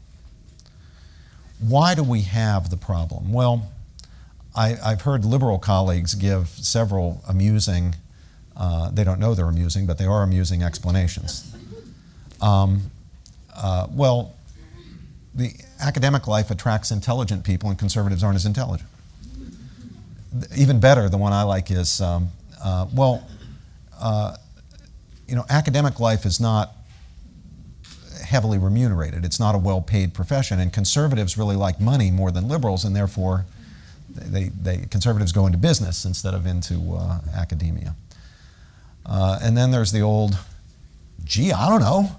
Isn't that funny how there are so few conservatives? It's 95% of gifts to political candidates from college faculty have gone to Democrats, and 5% or less, or the 3% to the Green Party, and 1% to Libertarians, and half of 1% to the Republicans. So what are the real reasons? Well, I think there are three. One is, once the problem's in place, you've got a relatively hostile environment. And young people realize it's a hostile environment if they're not in line with the prevailing orthodoxies. And so that becomes a deterrent for going down that path. Number two, outright, blatant, self-conscious discrimination. Our colleague Jeffrey Stout in the religion department at Princeton, who's a liberal and a non-believer, has told me about a couple of cases that he himself personally witnessed of faculty members being denied positions because they were pro-life. Well, that's couldn't be more directly contrary to the stated ideals of just about every university, and yet it goes on. But I think that is far less common than the third thing. In fact, I think it's relatively uncommon. The third thing is the more fundamental problem. This is subconscious discrimination. We human beings, constituted the way we are, we original sinners, among our problems, have a great deal of difficulty affirming the quality of intellectual work that reaches conclusions that we think are wrong. We're far too tempted to suppose that if we disagree with a conclusion, the reasoning, the argument, the evidence can't be all that good. And so, instead of assessing the overall quality of the work, we tend to judge the work by whether it reaches the right or wrong conclusion. That creates a serious problem once you have an orthodoxy on a campus, an ideological or viewpoint orthodoxy on a campus, because it becomes self-reinforcing and very difficult to break out of. I know of cases where people have voted against a candidate for appointment or a candidate for tenure, believing in their hearts that they were doing it purely on the merits and not on the basis of viewpoint or the conclusions the scholar reached. They could pass a lie detector test saying that their motivations and intentions were pure. And yet, the reality is that their failure was a failure to be able to appreciate the quality of work that reached conclusions that they didn't reach. So what I think we need is not so much affirmative action in the sense of a quota for conservatives, as we need to find ways to bring pressure on faculty members, because faculty members are appointed by other faculty members. That's how the system works. A way to bring pressure, if necessary, a kind of shaming, to make people aware of the problem of conscious prejudice and the even greater problem of unconscious prejudice. And there's a movement now trying to do that. Jonathan Haidt and Nick Rosencrantz and a few other people who founded an organization called Heterodox Academy are using exactly these techniques. Professor Haidt, who's a professor of psychology, I believe, at NYU, goes around the country speaking to academic groups, academic professional societies like the American Psychological Association and so forth, reading them the Riot Act about this lack of viewpoint diversity, and calling attention to the very problems that I've just mentioned, and just forcing them to examine themselves. Ask yourself the question, is it just an accident that there are so few conservatives represented, conservative voices? Is it really that conservatives are dumber than liberals? Is it really that conservatives love money and therefore don't pursue academic careers and instead go into business? Haidt makes the point, if you seriously ask yourself these questions, you're going to realize those are not good answers. That the reality is we have a problem with conscious and even more fundamentally and broadly unconscious discrimination, and so we're going to have to make a better effort to appreciate the actual quality of the work that's being done. So I don't want any special privileges for conservatives. I don't want the standards to be lower for conservatives than for anybody else. Right. I don't want anybody's standards to be lower. I don't want double standards. I want part one of it standard. has to do with the opening of the university, especially at the highest levels, Ivy League and so forth. From the 60s, they had to come to terms with very ugly legacies of male supremacy and white supremacy and anti-Semitism and so forth. Once the openings occurred with the focus, which ought to be on quality of mind and intelligence and work and so forth, but that was a very protracted process. I mean, the women couldn't even gain access to the schools until the late 60s and 70s, right? The black folk, for the most part, couldn't even gain access the same way. And the Jews had just gained access in the 40s and 50s with the quotas lifted, even though earlier they had some individual access, but it was still very ugly. So this very moment in which you're trying to open these universities for diversity, it gets reduced to those issues, race, gender, and ethnicity, and diversity of perspective and orientation, intellectual orientation, oftentimes was pushed back, and you ended up with liberal hegemony in these universities. Now, I say that because I'm not a liberal. I am a revolutionary Christian. You know, where does that fit? It's hard to place that on the ideological spectrum. You see what I mean? But I'll have my alliances and so forth and so on. Well, how come you and Robbie so close? He's my brother. Okay, well, let's have a long coffee on that. Because they don't understand. And usually they don't get at the core who you are. They don't get at the core who I am. But what that means is somehow we've got to be open to the diversity across the board, tied to quality at the highest level, including ideological. There's been a resectarianizing of the universities. Princeton used to be a Presbyterian university. I think Harvard was Unitarian. Yale was Congregational. Right, okay, so they were sectarian. And then they gradually, over time, abandoned their sectarian affiliations, except they didn't. They just replaced it with a new kind of sectarianism, with its own doctrines and dogmas, its own magisterium, its own heresy trials, its own saints, its own heretics, its own sinners. And it's not good. Now, overcoming the problems of discrimination that we've had in the past, I mean, the idea of a quota on Jews. I mean, Princeton was guilty of that. Harvard was guilty of that. That's necessary and good. But imagining that all Jews have the same opinion, or all blacks have the same opinion, or all women have the same opinion, which goes on far too much in universities. There's I was with a girl yesterday, African-American girl yesterday. I was meeting with our dean. I was mentioning Rochelle Calhoun, who'd been dropped off the black student listserv by one of the leaders of the listserv, herself an African-American student, because she was pro-life. She was knocked off. Why? Because being black, the enforced expectation was you had to be pro-choice on the abortion question. You couldn't be pro-life. This is despite the fact that the majority of blacks, more than whites, are pro-life in the country. But among the academic elite, even at the student level, there was this idea that this young black woman had gone away from the community by not endorsing the abortion cause. This expectation that everybody is going to conform, if you're in this group, you're Jewish, you're black, you're female, you've got to think this way, is a big problem in universities, a big, big problem. It's funny when we talk about the problem of hiring conservatives at universities, conservatives suddenly become attentive to all the complex and subtle ways discrimination can work, and liberals suddenly forget everything that they otherwise bring to bear on those issues. I want to ask one of the online questions that has been submitted, and it is from Cecilia Cervantes of the Institute for Humane Studies, who asks, many colleges designed core curricula to help create more well-rounded students. Did that system fail? Is it worth redesigning or reimagining? We've been to a number of colleges that have that kind of common have a core. And I think they've been highly successful to the degree to which they've had some positive impact on the quality of conversation in those respective institutions. Very much so. The question is, again, being broad enough. I mean, one of the problems of these Common Core Western civilization courses is that they tend to put a premium on tragic writers and downplay the comic writers. So that Jonathan Swift and Mark Twain and Nathaniel West and Pynchon are pushed to the side as Dostoevsky, as if Dostoevsky is heavier than Chekhov. Just because Chekhov is comic and Dostoevsky is tragic. Or you read Hamlet and you don't read about Falstaff.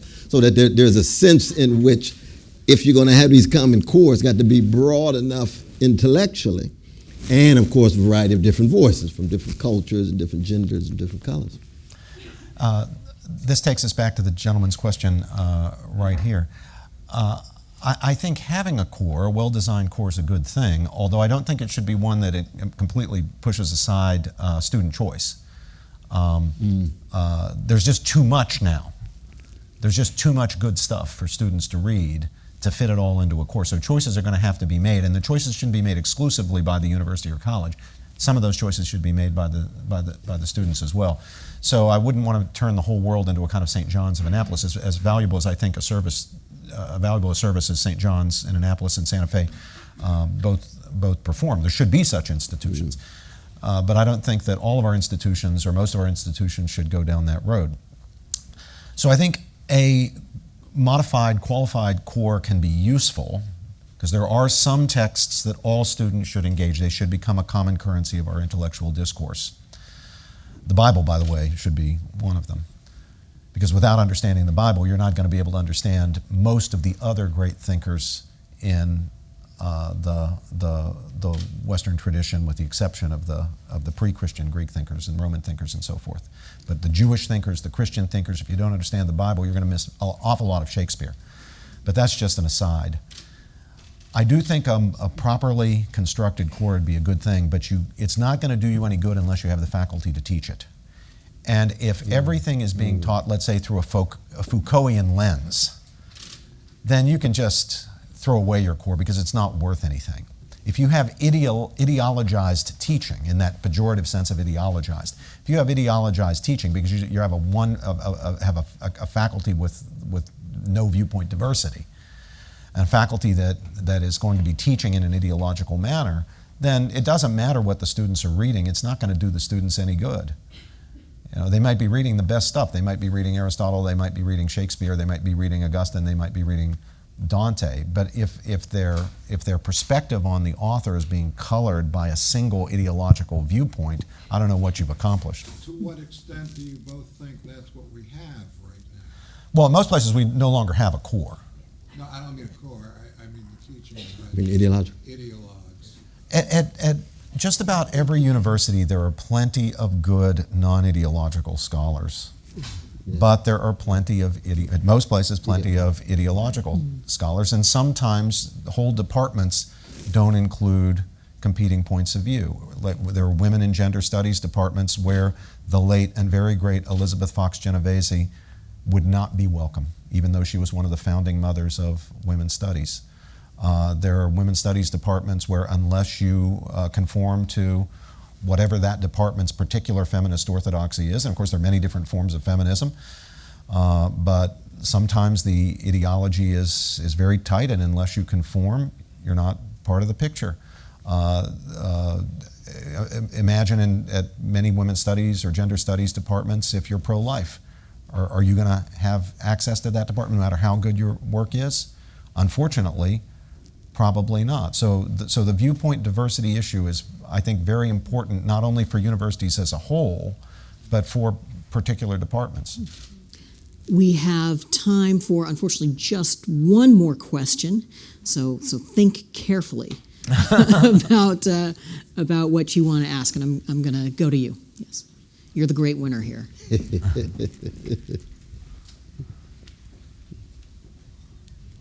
Hi, my name is Yvonne, also from the School of Ethics and Global Leadership. And my question is, how important is a religion when it comes to getting a true liberal education? And do you think you can attain a true liberal education if you are an atheist or you're not as religious? Sure. I pointed to the figure of Camus earlier. Camus was not religious in any ordinary sense. He was not, certainly not Christian, not a theist. And yet, he was a deep, thoughtful, self-critical individual. I would in this respect, place him way ahead of the person he's usually thought of in connection with Jean-Paul Sartre, who did not have those advantages. Had some achievements, but was not, in my opinion, near the level of Camus, because Camus was a self-critical thinker. But Camus recognized, although he was not a theist, much less a Christian, he recognized that the problem and project of leading human life, as I said earlier, is fundamentally spiritual. He couldn't find his way, as Chekhov could not find his way, to faith in God. But he knew that the project was a spiritual project. He knew that what he was seeking was a kind of transcendence.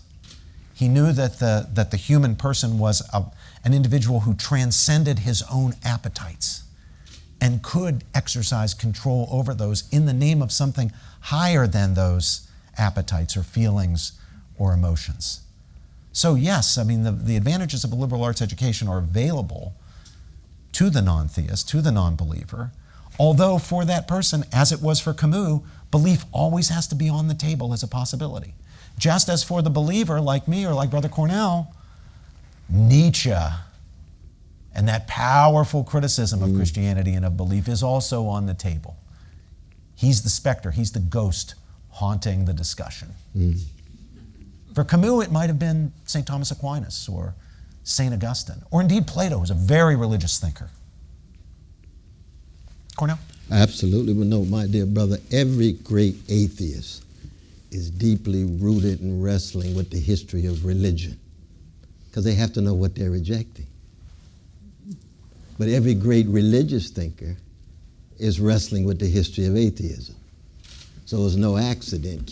Dostoevsky writes the most powerful critique of Christianity in the Brothers Karamazov as a Christian. But the figure who he invokes is atheist, because it sharpens his understanding of where he stands when he allows the highest quality critic on the other side to engage him. And that's part of why we need each other intellectually, you see. That an atheist who walks around saying they're an atheist and proud that they don't know anything about religion, you can be assured you've got some mediocrity being enacted in their argument, because they're not engaged in the best. But a Christian who walks around saying that I don't have to read any secular folk, I don't have to read any atheists because I've got my dogma, I've got my faith, it's going to be pretty shallow. Yeah, that's the problem. Pretty shallow. There's a wonderful line T.S. Eliot has in his introduction to Pascal's Pensée, where he says there's always a demon of doubt in every faith. What he means by that is it's the wrestlings, like Jacob in the 32nd chapter of Genesis. You're wrestling with that angel of night to see what kind of new energies, new visions, and new names you end up with, you see. And that's part of what it is to be just intellectually engaged, not in academics. See, that's just too deodorized a dialogue. We're talking about something concrete. You are going to the edge of life's abyss and seeing where you come down, what kind of human being you want to be. And you keep that in mind as a high school student, oh brother, because you want to be open, broadly engaged in that. So then you come down where you come down, and then 20 years later, you may end up coming down somewhere else. I've said before that embarking on a liberal arts education, a true liberal arts education, with that openness of mind, with that intellectual humility, that willing to recognize that one might be wrong, that willingness to engage the greatest that's been thought and said by the greatest minds, the greatest people. It's like getting on a train, not knowing where you're going to get off, and maybe even not recognizing who you are anymore when you get off that train. Is that a risky business? Is that a pleasant prospect? We like having control. We like knowing who we are. Makes us feel better. But it's like falling in love, though. When you fall in love, something's going to die in you, but something's going to be propelled in you. Your egoistic self will be pushed to the side and a new self intertwined with another self will emerge with a smile on your face. At least for a moment. It'll get bittersweet after a while. but that's that's in the same process. I mean, this issue of love was a very fundamental one. But I know that is a terrific note for us to end on. I hope, if you take nothing else away from this, that you all leave with envy for those Princeton students who are able to have seminars with these great professors. And I hope you'll join me in applauding them for their great contribution. Thanks to my brother.